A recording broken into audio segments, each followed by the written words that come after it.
Django Unchained. Welcome back, guys, to my Tarantino reviews leading up to Once Upon a Time in Hollywood. I got two reviews to kick it out with Tarantino, Django Unchained, and Hateful Eight.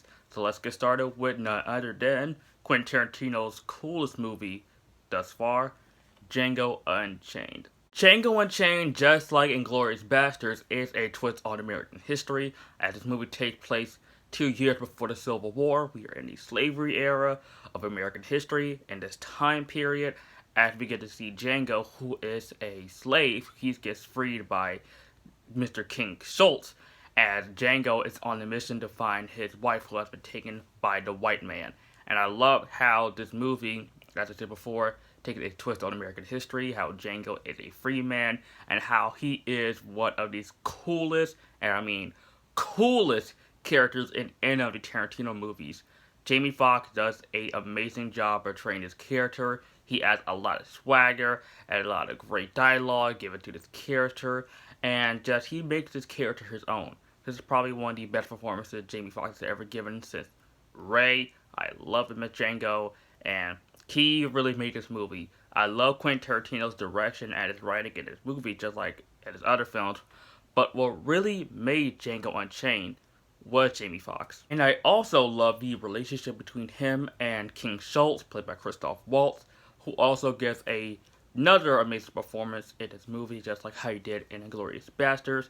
Foxx Waltz gives a hell of a performance in Django Unchained, playing this character, and I love him and Django's relationship in this movie. I about their friendship, about their chemistry, and about these two being partners, and about these two going along the ways, him searching for his wife, and while they run into some trouble later on in the movie with Calvin, played by Leonardo DiCaprio, they get through it together, and these two together are just like, they're like this, because the writing is so great. So I could just buy these two with their dialogue and their interactions. I could buy these two being friends. Speaking of Calvin Candy, played by Leonardo DiCaprio, holy crap, does Leonardo DiCaprio gets another hell of a performance in his filmography. This is one of the best performances Leonardo DiCaprio has ever given. I love Leonardo DiCaprio, he's one of my favorite actors, but I feel like in this movie, this is the movie where he should have won an Oscar. Either this or Wolf of Wall Street. Him as Calvin Candy, he is just a character that you just love to hate, where this is a great character, this is a well-written character, but at the same time, I just hate this freaking character so much. I just want to see him just get killed as soon as I see him. He is such an a-hole, he is such a douchebag, he is such, he's not a good person, not a good person at all. I mean, he is a slave owner, and he has house slaves in this movie, and like I said, this movie takes place during the slavery era of American history. This guy is just like not the type of person that I just will be rooting for. I want this character like dead the second I see him. I really do think that Leonardo DiCaprio does a great job playing a character like this, because Leonardo DiCaprio is one of those actors where he can either play a good guy or he can either play a bad guy, because he's very multi-talented when it comes to playing those type of performances. And this one, he did a great job playing the antagonist. Don Johnson, who plays Big Daddy, gives a great performance in his career, probably the best performance since Miami Vice. He does a great job playing Big Daddy. And Jonah Hill makes a surprise cameo in this movie. He plays one of the KKK members, which, rewatching this movie, I keep forgetting that he's in this film. And that's what I love about Tarantino movies. When I get to The Hateful Eight, how you just get these actors who have these small roles, and in these small roles, it stands out in each of their films. Just like Mike Myers in Inglourious Basterds, and just like Jonah Hill in this movie, and just like when I get to The Hateful Eight, when I talk about Channing Tatum. Jonah Hill, for the small amount of screen time he has in this movie, I mean, wow, it's just so funny to see him playing this type of character in a film. Samuel Jackson, who was almost unrecognizable as Stephen, the house slave in this film. Again, another hell of a performance from an actor in this movie.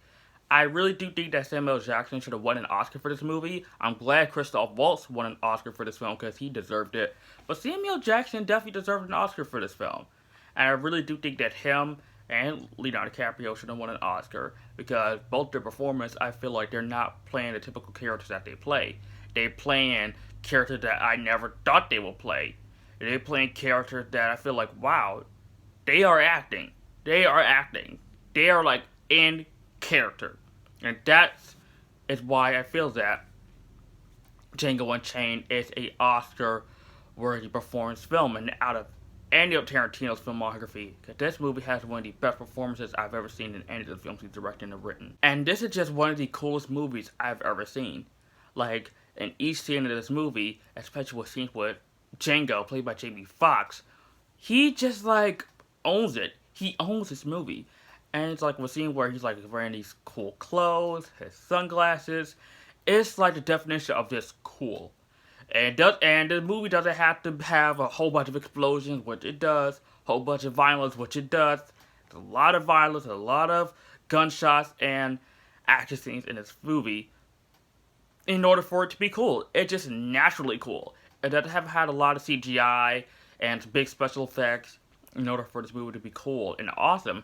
It is. It has those things, but it just comes off as just so natural. And that's what I loved about Django Unchained. Speaking of the gunshot fires in this movie, the gunshot sequence in Calvin Candy's house is probably one of the best scenes I've ever seen in any film.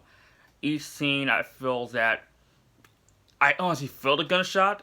I honestly feel the blood and the splatter and the carnage going around in that house, and just so much catastrophe has happened, and so much like crap is going on, and just so much it just shows that Quentin Tarantino, that he is not afraid to show violence in this movie. He's not afraid to show blood, show people getting killed, shot at, none of that. And this is where I feel that he is very confident in that. Because it's really like he doesn't hold back in any of his movies, especially in this. Especially in Inglourious Basterds, and of course Pulp Fiction, and so on, and Kill Bill. And really what he does in this movie is that each scene you can tell what's going on. It's no shaky cam, none of that crap.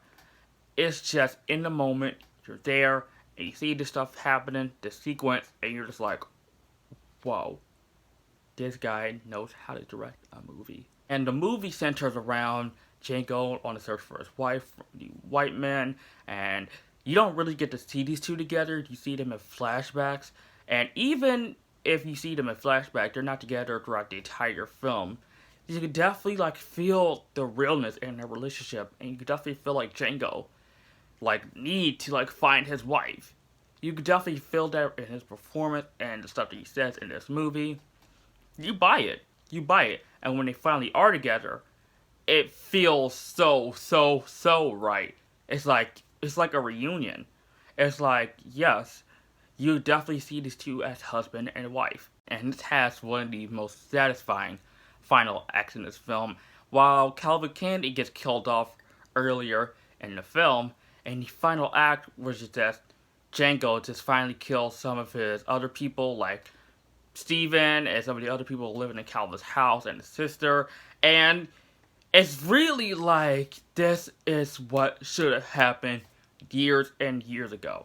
Of course, it didn't happen like this, but if this would really happen, that would have been so awesome. Because this has one of the most satisfying just final acts where it's like Django just blows up Calvin's house along with Steven, along with the other people there, and it's like, yes, the free man won over the white man. Yes, that is what should have happened years ago. Sorry, I'm going overboard on that, but great final act, and great ending to a film. Django Unchained is another one of Tarantino's best, but I will gotta say this, if I had one issue with this movie, it's that I could have done without the rap songs played in the background in this film. Yes, this movie is very cool, but the rap songs, I could have done without. Since it took me out a little bit of the film. I mean, this movie does take place 2 years before the Civil War, the pre-Civil War era. So having rap songs kind of just like, okay, I know this movie came out in 2012, and having rap songs in the movie isn't really fitting. Yes, Django is cool, but having rap songs is unnecessary. But other than that, love Django. I'm gonna give Django Unchained an A. Thanks so much for watching, guys. I look forward to my review of The Hateful Eight, and after that, Once Upon a Time in Hollywood, which I'll be seeing very soon. Thanks so much for watching, guys, and if you're new to my channel and you like this video, like, comment, subscribe, and I'll see you guys next time.